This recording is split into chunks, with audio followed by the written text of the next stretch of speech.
Time যখন অপু বিশ্বাস দিদি আমার দুজনকে ভালো লাগে, যখন তার বাচ্চাকে নিয়ে এসে ক্যামেরার সামনে আসছিল তখন আসলে পুরো দেশের মানুষই কিন্তু তাকে সাপোর্ট করেছিল এবং সেই জিনিসটা ভালো লাগছে সবার।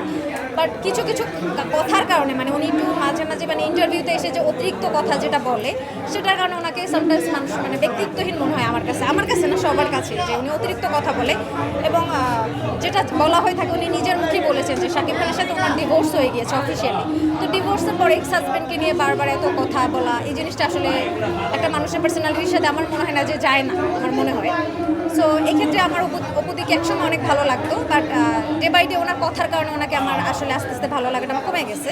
আর বুবলিকে যদি আমি বলি, বুবলি আপুকে উনি খুবই মার্জিত পরিমার্জিত, ওনার ওই কন্ট্রোভার্সিতে আমি যাব না, যে অনেকে বলে না যে পরকীয়া করেছে বা এটা সেটা, ওই কন্ট্রোভার্সিতে যাব না। বাট উনি অনেক সুন্দর কথা বলে, খুব পরিমার্জিত ব্যবহার, আচার ব্যবহার এবং ওনার অ্যাক্টিং খুবই ভালো।